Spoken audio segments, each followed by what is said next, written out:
Adaraattinaa himinaan jedhe Waaqayyo akkasiin jedhu ana malee qilleensi sanni jedhu hin dhagahin, haalli sanni jedhu hin dhagahin, Waaqayyo duwwaan dhaga'a jedhi maaloo iyyeeti. Isa dhaga'uu jalqabi malee Waaqayyo waan hojjetu beekaa ameen jedhe.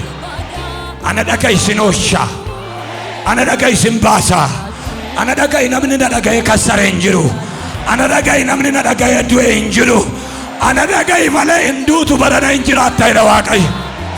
Galgala kana kaasee na amani malee hin sodaatin jedha Waaqayyo. Na amani malee hin sodaatini. Waaqayyoon amanitti gadi ba'i, Waaqayyo si duukaa gaditti sii ba'a. Otuu teessu otuu raftu miti, otuu deemtullee haa ta'u malee iddoodhaan gaddaatti deebi'anii sin argin maqaa Yesuusin. Gaafa isaan achitti si barbaacha dhufanu siqi eegee abboo. Gaafa isaan achitti si barbaacha dhufanu darbii eegee.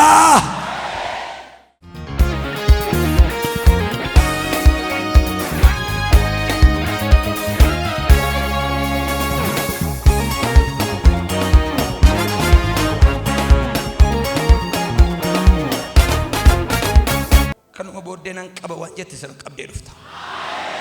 Sitoo ofirratti hin beeku malee sagantaa kanatti gaafa galtuu kaasee waa'ee kalee, waa'ee turuu, waa'ee mataa, waa'ee sammuu Waaqayyo qaata fixaa jiraan jedhe.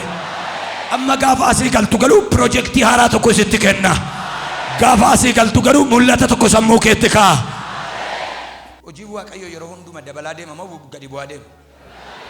Kanaa booda kan kee akkasuma dabalaa deema maqaa Yesuusitti. Yoo maaliyyuu ta'e guutuutti waan galu beektaati. Yeroo Waaqayyoon dura dhaabattu yoomiyyuu an duwwaadha jedhi sitti guutaa Yesuus. Yoomiyyuu gaafa Waaqayyoon dura dhaabattu duwwaa ta'uu keetti agarsiisi. Abbaanoo duwwaadha jedhi gadi bu'ite. Madaabaraan duwwaan hin dhaabatama ilaal. Yoo sin dhaabdan maal ta'a? Minaan gaafatti naqaa deemtanoo galgala kana jireenya kee tokkana ta'a. Duwwaadha ittee gaafatti gaddeessu sitti naqee si dhaaba. Waan ija qabu si keessa guutee si dhaaba. Waan ija qabuun guutee lafaa kaasee si dhaaba. Fagootti duwwaa ta'uu kee miti guutuu ta'uu kee mul'ata ameen jedha. Akkas jedhinnaan jedhe beektaa ganama kana Waaqayyoon malee homaan dhagahin jedhii adaraatti naa himinaan jedhe. Eenyuun malee? Waaqayyoon malee jedhame maal? Homaan dhaga'u jedhame. Dubbii sagalee Waaqayyo fakkeenya boqonnaa tokko lakkoofsa 33 namni anaaf dhaga'u garuu nagaatti hin jiraata wanta hamaas hin sodaatu hin birratu si jedha. Namni eenyuun dhaga'u? Namni Waaqayyoon dhaga'u nagaatti jiraata, gabiitti jiraata, hin sodaatu, hin birratu. Adaraatti naa himinaan jedhe Waaqayyo akkasiin jedhu ana malee qilleensi sanni jedhu hin dhagahin, haalli sanni jedhu hin dhagahin, miidiyaan sanni jedhu hin dhagahin, anaan malee homaan dhagahin siin jedha. Waaqayyo duwwaan dhaga'a jedhi maaloo iyyeeti. Yaa Waaqayyo jedha.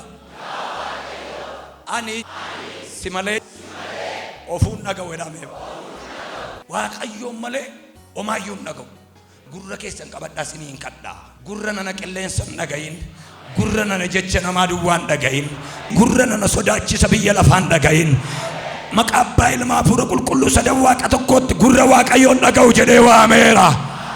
Bara dhaloonni nama dhaga'u, bara dhaloonni lafa dhaga'u, bara dhaloonni waanuma arge dhaga'u. Anaaf siif garuu Waaqayyoon dhaga'uun nuuf haa kennamu. መጽሐፍ ሲናገር ለዳዊት እንደዚህ አለ፣ በእኔ ተማምነሃልና አስጥልሃለሁ። ና አመነቴት ዋንተ አርካን ሲኦሻ ዋይ ቢኮዝ ቅሌንሰ ላልቴን ሶዳኒ አነትር ከተተ ዋንተ በእኔ ተማምነዋልና አስጥለዋለሁ። ሃሌሉያ! እግዚአብሔርን የሚሰማ በእርጋታ ይቀመጣል።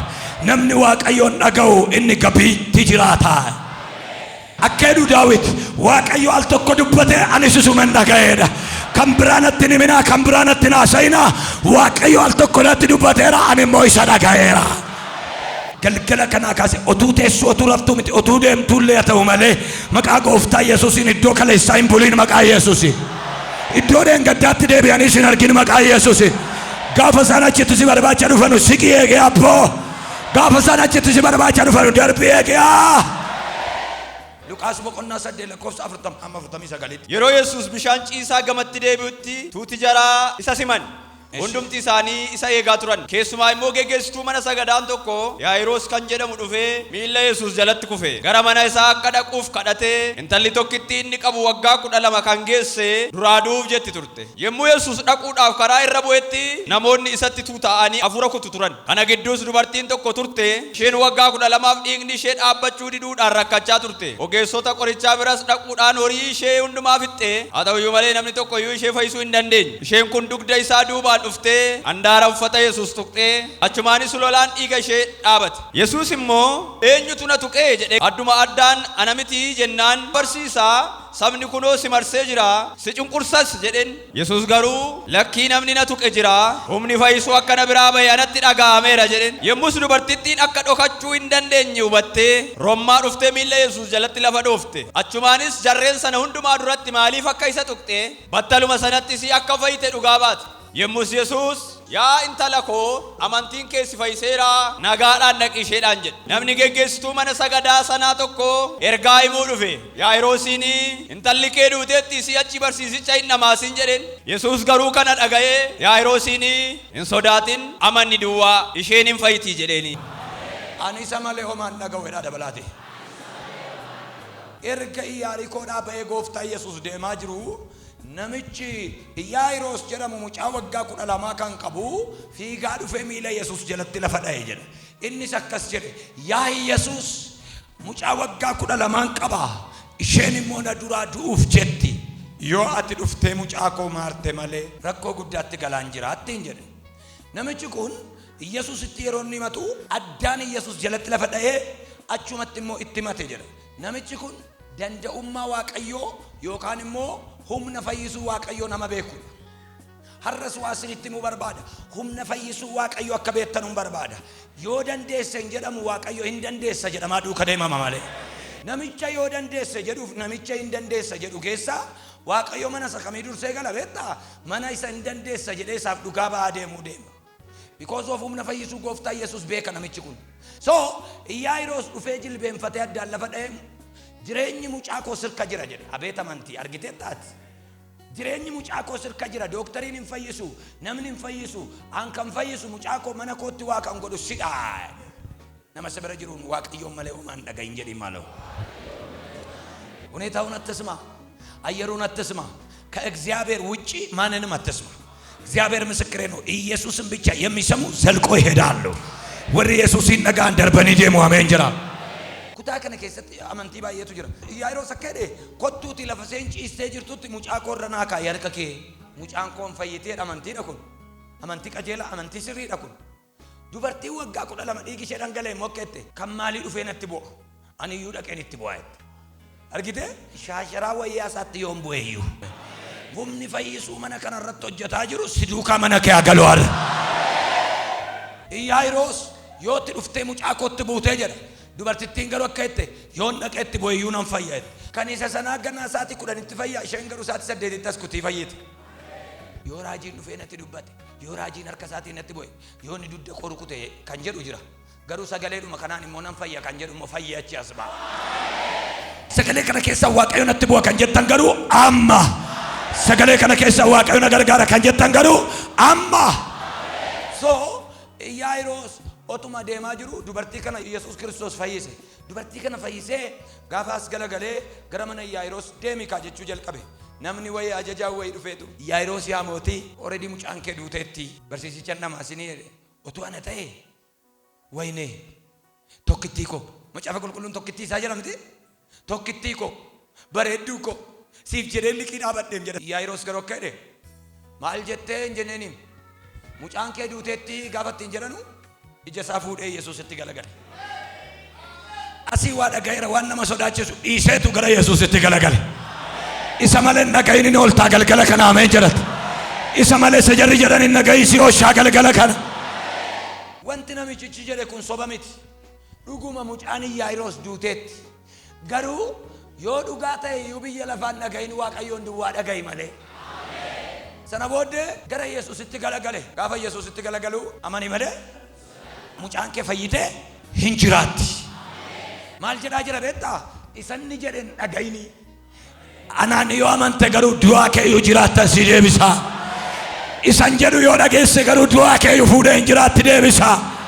Waaqayyoon malee homaan dhaga'u jedhime. Kan na dhaga'u gabiitti hin jiraata. Waaqayyoon malee dhaga'in Iyaa'iroos laphee isaa rukutanne wayyaa isaa ol hin fudhanne wayyaa gurraacha sinaa barbaadaan jenne wayyoon jenne maal jettaa ati immoo jedhee gaafa itti galagalu amani malee hin sodaatin.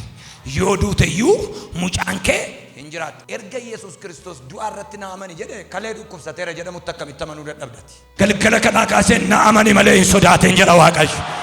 Na amani malee hin sodaatin jedha Waaqayyo. Na amani malee hin sodaatin. Waaqayyoon amanitti gadi ba'i. Waaqayyo si duukaa gaditti sii ba'a. Nan amana hin sodaadhu jedhime maaloo. Maatiyos boqonnaa 17 lakkoofsa 5 deemtanii gaafa dubbistanuu gooftaa Yesuus Kiristoos jecha tokkotti hin jedhe abbaan mucaan koo innan jaalladhu isa kana isa maal godhaa dhagaa. Gaafa ol fudhatamus akkas jedhe qilleensa keessaa gooftaan ilmi koo inni garaan kootti boqotu innan jaalladhu isa kana waanuma inni isiniin jedhe dhagaa. እግዚአብሔር ያለው አይመረመርም። እግዚአብሔር ያለው አይጠረጠርም። ልክ ነው ልክ አይደለም አይባልም። የእግዚአብሔር ስህተት ከኛ ልክ ይበልጣል። መጽሐፍ ሲናገር የእግዚአብሔር ሞኝነት ከናንተ ጥበብ ይበልጣል ይላል። ኦጉማ ከሰን ረጎውማ ዋቀዮቱ ጫላ ይላል። ዋቀዮ ከነኒ ዱበተ ስሪዳ እንጀረሙ ስሪሚት እንጀረሙ ካንሳውንዱ ስሪዳ ገዲበዮሲ እንጀረ ስሪዳ ኦልዴቢዮሲ እንጀረ ስሪዳ ታዮሲ እንጀረ ስሪዳ ካዮሲ እንጀረ ስሪዳ ዋቀዮ ስሪዳ ዳሜ ማለው ጋፋሲ ዱኩሱ ስሪዳ ጋፋሲ ፈየሱ ስሪዳ ዋቀዮ እንደ ጎጎረ እንጀረሙ ይሱ መደጋ isa dhaga'uun ooluudha. Isa dhageenyaan du'a jalaa ooltu. Wangeela Yohaannis boqonnaa 2 lakkoofsa 5 qaanaa Galiilaatti cidhatu ture jedha.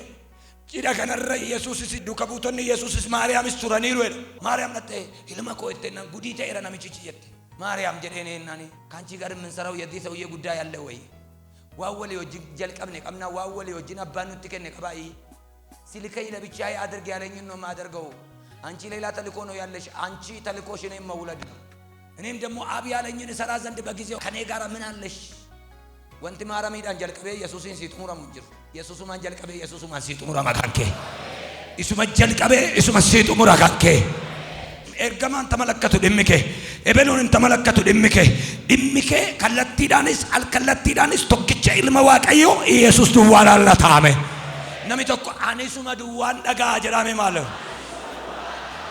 ማርያም አቻስ ደብቴ ማልኑ ፍዴ ዱፍቴ ጀናኒ ኢሱ መዳጋ ወሪ ኢሳ ዳጋኑ ሰልጵና ኦሉ አረሳሜ ጀራ ወሪ ስለ ማርያም ጀራ ጅራኑ ደብያኒ ኢየሱስ ጀቻ ገረሳት ደጋኒጋ ጋበሳን ደጋኑ ኢጆል አማይ ደገና ዳጋው ጀል ቀብደኒ ዋነን ዱበዱን ቀባ አማይ ማል ጀታ እናን አማ ከጎተን ወናኒ ቢሻወራ ባይ ኢሳ ዳጋው ጀል ቀቢ ማለ ቢሻወራ ደሚናሲ ጎዳ ኤርገና ዳጋው ጀንደሰኒ ኤጀናን ቢሻወራ ባይና ቢሻሚት ከኑ ጀላዱሜ ወይኒዳ nadagau duftamite nadaga daqa bishaan waraabaa gaafa san jaarikanii fudhatanii dhaqanu bishaani waraabanii jaarikaniidhaan fuudhanii gaafa galanu bishaani manqorqoraatti gaafa naqanu bishaani gaafa san geessanii burcuqqootti naqanu garuu waynii ta'eera akkasiifa ta'u galgala kana waaqayyoon dhaga'i bishaan budduqsi wayniitti siifa geeddaru waaqayyoon dhaga'i biyyoo ammaarii warqeetti siifa geeddaru waaqayyoon dhaga'i duwwaa gadi ba'i guutuudhaan ol siifa deebisu namni tokko iyyaan isuma duwwaan dhagaa jedhi maaloo dabalaan isuma duwwaan dhagaa jedhi hamma waaqayyoon dhaga'uu jalqabdutti dhimmi kee achuma tura gaafa waaqayyoon dhaga'uu jalqabdu garuu dhimmi kee muuf gochuu jalqaba dhimmi kee wook gochuu jalqaba dhimmi kee doodhaa socho'uu jalqaba dhimmi kee lafa gadhiisuu jalqaba dhimmi kee hojjetamuu jalqaba isa dhaga'uu jalqabi malee waaqayyo waan hojjetu beekaa ameen jedhe nama dhageesse wayni budduqsuurra Yesuusin dhageesse bishaan budduqsuusii wayya bishaan budduqfatanii rommaa fuudhanii harkisanii qarqar jedhaa dhaqaniitu dhaabbatanii ganaa sukkaaratti naqasanii ganaa dammatti naqasanii buusaa jara kanaaf jedhe gaafa isaan dhaqanii buusan rommaa burcuqqoo keessatti garuu waynii ta'eera akka jedhu waaqayyo ana dhaga'i isin oolchaa ana dhaga'i isin baasaa ana dhaga'i namni na dhaga'e kassare hin jiru ana dhaga'i namni na dhaga'e du'e hin jiru ana dhaga'i malee hin duutu barana hin jiraatta jedha waaqayyo yaa waaqayyo jedhime maal sin dhaga'aa jedhi na oosh